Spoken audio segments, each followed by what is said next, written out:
तारीख होती 24 फेब्रुवारी 2025 ची रात्रीचे 10:30 वाजले होते। एक व्यक्ती आणि एक महिला दोघेजण एका रूममध्ये गेले होते। थोड्या वेळातच त्या रूममधून विचित्र असे आवाज येत होते। जे लोक त्या रूमच्या आजूबाजूला राहत होते त्यांना अजिबात समजत नव्हतं की रूममध्ये असं काय होत आहे। एवढे विचित्र आवाज येत आहे। त्या लोकांनी ते दरवाजा खोलण्याचा प्रयत्न केला पण दरवाजा कोणीही उघडत नव्हतं। अशामध्ये शेवटी त्या लोकांनी दरवाजा तोडून टाकला पण दरवाजा तोडता त्यांच्या समोर असं एक भयंकर दृश्य आलं की ते दृश्य पाहून कुणालाही धक्का बसेलच। तर मित्रांनो, काय आहे संपूर्ण घटना जाणून घेऊ आणि कुठे घडली ते पण जाणून घेऊ। पण त्या अगोदर जर तुम्ही आपल्या यूट्यूब चॅनलवर गुन्हेगारी दुनिया नवीन असाल तर नक्की सबस्क्राईब करून घ्या। तरी संपूर्ण घटना सुरू होते कर्जत मधून। कर्जत मधला एक परिसर आहे माळी गल्ली परिसर। या परिसरामध्ये एक व्यक्ती राहायचा। त्याचं नाव होतं नितीन फुलचंद जाधव आणि त्याची पत्नी होती, तिचं नाव होतं संगीता नितीन जाधव। या दोघांच्या लग्नाला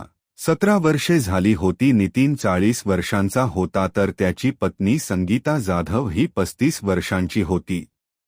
घरची आर्थिक परिस्थिती तेवढी काही चांगली नव्हती। दोघांनाही कामाला जाणे भागच होते। नितीन जाधव जे पण त्याला काम लागत होते ते सर्व काम तो करत होता, म्हणजे बिगारीचे कामे तो करत होता। ज्या दिवशी जे काम लागत होतं त्या दिवशी सकाळी जायचा आणि संध्याकाळी घरी येत होता। पण त्याला एक वाईट आदत होती ती म्हणजे दारू पिण्याची। दारू पिऊन आल्यावर त्याला कोणत्याही गोष्टीचं काही भान राहायचं नाही। तो दारू पिऊन आल्यावर कोणत्या ना कोणत्या कारणावरून घरी भांडणा करायचा आणि बायको सोबत मारहाण करत होता। हे सगळं त्यांच्या कुटुंबाचं नेम रोजच्या प्रमाणाचं काम होतं। अशामध्येच त्यांच्या आयुष्यामध्ये एका व्यक्तीची एंट्री होती, त्याचं नाव होतं सारस सुरवसे। तो 29 वर्षीय व्यक्ती होता। तो एक छोटासा ठेकेदार, म्हणजे तो लोकांना कामे देत होता आणि तो सोबत त्यांच्या कामे देखील करत होता। सारसची आणि नितीन जाधवची या दोघांची ओळख झाली होती। सारस नितीनला कामे देतो आणि दोघेजणी पण सोबतच कामे करत होते। मागच्या कित्येक महिन्यांपासून दोघांचे कामे एकमेकांसोबत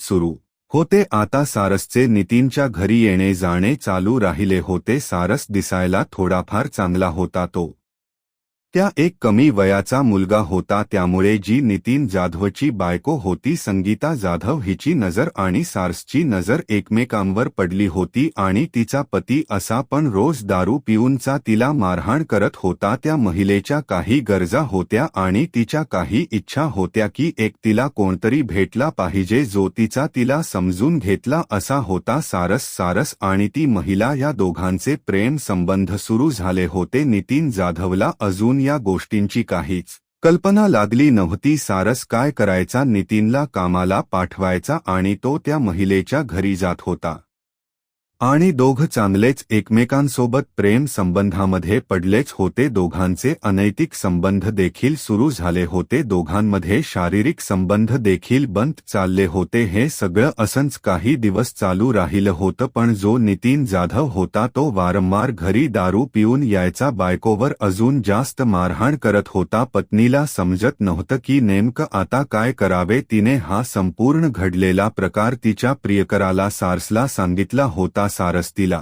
एक सल्ला देतो, तू तुझ्या पतीला सोडून टाक, आपण दोघे लग्न करूया, आपण एका वेगळ्या ठिकाणी जाऊन राहूया। तर महिला पण या सगळ्या गोष्टीला तयार होते। ती महिला आपल्या पतीला देखील सोडून टाकते, पण त्याला म्हणते की मी माझ्या पतीला सोडेल पण मी माझ्या मुलांना अजिबात सोडू शकत नाही, आपण दोघे माझ्या मुलांना घेऊन राहूया। सारस पण या गोष्टीला होकार देतो आणि दोघांनी पण ती जागा सोडली, ते गाव सोडला आणि चौघेजण वेगळ्या ठिकाणी जाऊन राहू लागले होते। सारस काम करायचा आणि ती महिला पण लागेल ते काम करत होती आणि दोघं एकमेकांचा भरपूर फायदा घेत होते। दोघांच्या ज्या वासना होत्या त्या आता पूर्ण करत होते। एकीकडे त्या महिलेचा जो पती होता नितीन जाधव, तो एकटा पडला होता. त्याला आता अजून जास्त व्यसन लागलं होतं. संगीता जाधव आणि सारस हे दोघेजण मागच्या 4 वर्षांपासून पुणे जिल्ह्याचा एक तालुका लागतो खेड तालुका. खेड तालुक्याचं एक गाव आहे पानमळा. या ठिकाणी ते राहू लागले होते. लागेल ते काम दोघेजणी करत होते आणि असं त्यांचं एक सुखी जीवन चालू होतं. पण मागच्या एका वर्षांमध्ये सारस हा संगीता जाधव वर थोड्या थोड्या गोष्टीवर शंका करत होता. सारसला असं वाटत होतं की या महिलेचं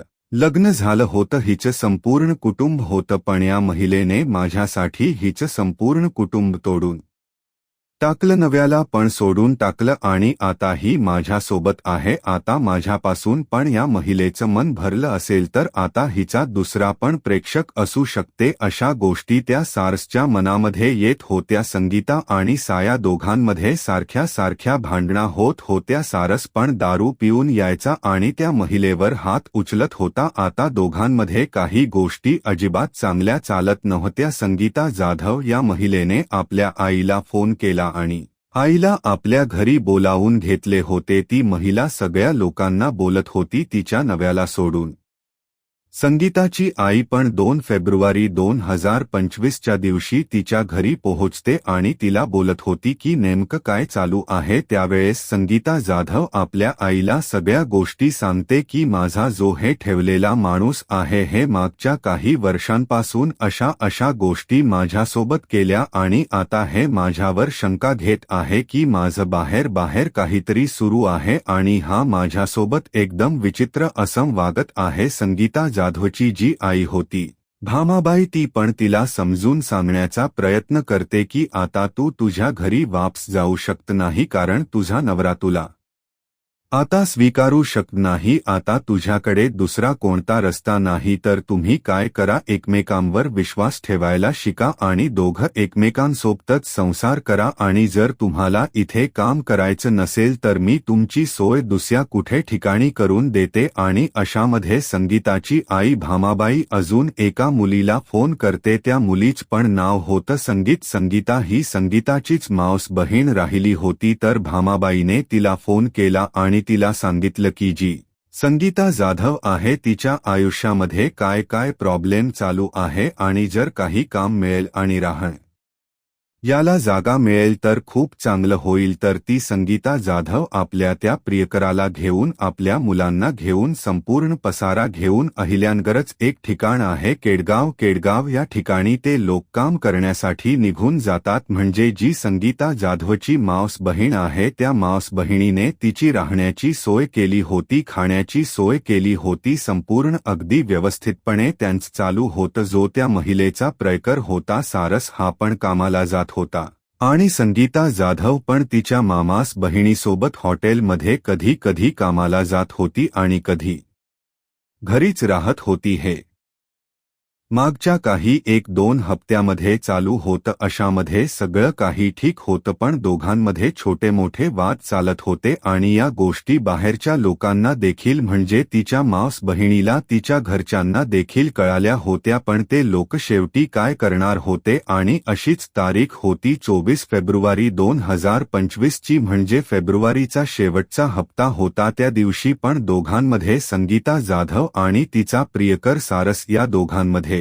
छोट्या मोठ्या गोष्टींवरून वाद झाला होता. रागारागामध्ये सारस सकाळी 9 वाजता कामावर निघून जातो. संध्याकाळी 6 वाजता घरी येतो. पण ज्या वेळेस तो घरी आला त्यावेळेस त्याने थोडीफार दारू घेतलेली होती. तो सगळ्यांसोबत बसतो, बोलतो आणि त्याने शेवटी जेवण देखील केले होते आणि 10:30 वाजता ते आपल्या खोलीमध्ये संगीता जाधव आणि तिचा प्रियकर सारस हे दोघे आपल्या खोलीमध्ये झोपण्यासाठी गेले होते. झोपण्यासाठी गेल्यावर दोघांमध्ये अशा काही गोष्टी होतात, अशा विषयावरून भांडण होते. ती भांडण खूप जास्त पेटली होती. त्या भांडणामध्ये सारसची जी ती महिला होती संगीता जाधव त्या महिलेचा सारसने तिच्या साडीने गळा आवडण्यास सुरुवात केला होता आणि यामध्येच त्या दोघांचे खूप जास्त आवाज होत होते. ते आवाज खूप जास्त होते जे बाहेर तिचे जे बाजूला मावस बहिणी आणि तिचे कुटुंब राहत होते आणि इतर पण लोक राहत होते. त्या सगळ्या लोकांना ते आवाजात जात होते, पण ते लोक त्या घराच्या बाहेर जाऊन ऐकायला लागतात की नेमकं घरामध्ये काय होत आहे. महिला ओरडत होती. तिचा जो प्रियकर होता सार तिचा गळा आवडत होता आणि तोपर्यंत त्यांना आवडून धरला जोपर्यंत संगीता दादूची मृत्यू होणार नाही. आणि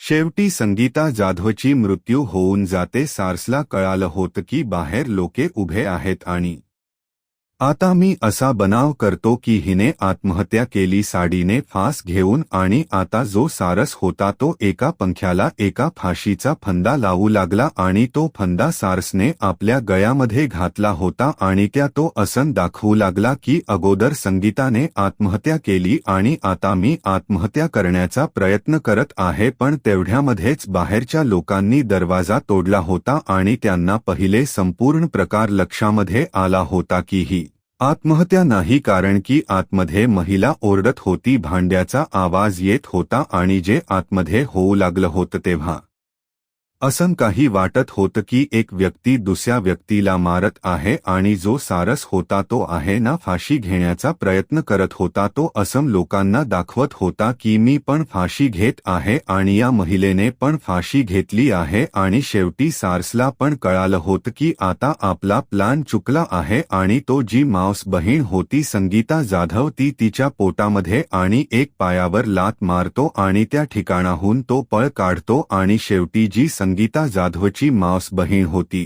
त्या महिलेने त्या संगीताला जवळच्या एका रुग्णालयामध्ये दाखल केले, पण रुग्णालयामध्ये या अगोदरच तिची मृत्यू झाली होती. शेवटी संगीता जाधवच्या मावस बहिणीने पोलीस कंप्लेंट केली. शेवटी पोलिसांनी पण ही जी घटना आहे ती खूप गांभीर्याने घेतली आणि सारसला याच्या कर्जतच्या माळी गल्ली येथून त्याच्या राहत्या घरातून अरेस्ट केले आहे. आणि आता समोरची जी पण कारवाई आहे ते पोलीस करत आहे. मित्रांनो, संगीता जाधवनं आपल्या पहिल्या नव्याला सोडलं होतं आणि एका प्रेकला निवडलं होतं. शेवटी त्यानेच तिचा जीव घेतला. यालाच म्हणतात अनैतिक संबंधाचा शेवट हा नेहमीच भयंकर असतो. तुम्ही कितीही काही करा यामधून कोणी वाचत नाही.